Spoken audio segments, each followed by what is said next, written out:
Kidlat News Updates. Mga balita ngayon, 8 dating rebelde nagbalik loob, armas, anti-personnel mine at improvised explosive device na recover sa Masbate.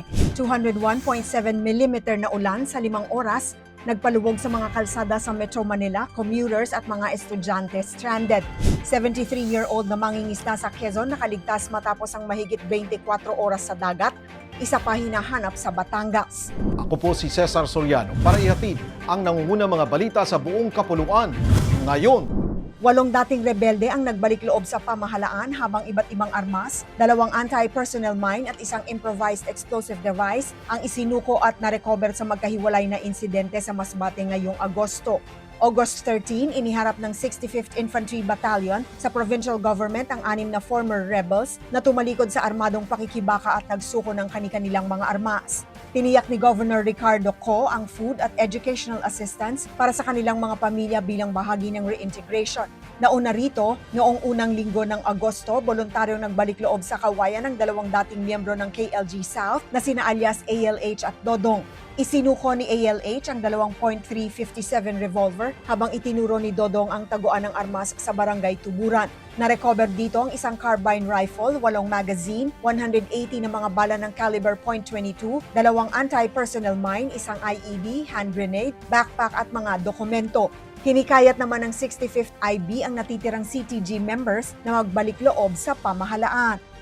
Bumuhos ang 201.7 mm na ulan sa loob lamang ng 5 oras nitong Lunes, August 17, na nagdulot ng malawakang pagbaha at pagkaparalisa ng biyahe sa Metro Manila.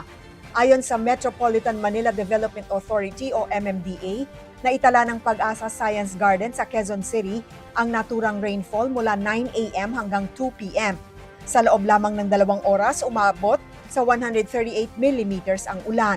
Maraming pangunahing kalsada sa Metro Manila ang binaha dahilan upang ma-stranded ang mga commuter at mga estudyante, kabilang ang mga college student na pumasok bago lumala ang panahon. Sa Maynila, nagbigay ng libreng sakay sa mga stranded na pasahero. Dahil sa patuloy na habagat, iniutos ng Malacanang ang alternative work arrangements sa government offices sa NCR at 14 pang lugar ngayong August 18. Alternative learning modes naman ang ipinatutupad sa public at private schools sa mga apektadong lugar.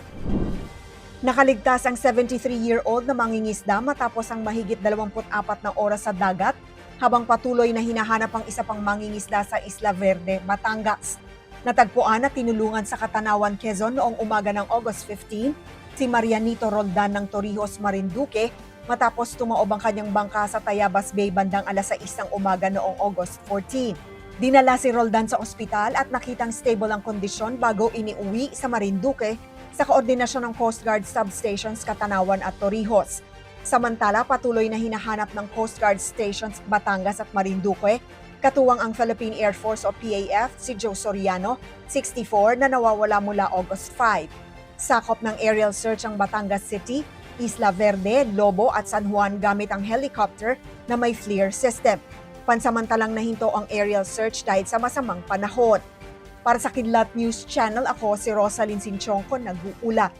ako po si Cesar Soriano, kasama nyo sa bawat pagputo ng balita.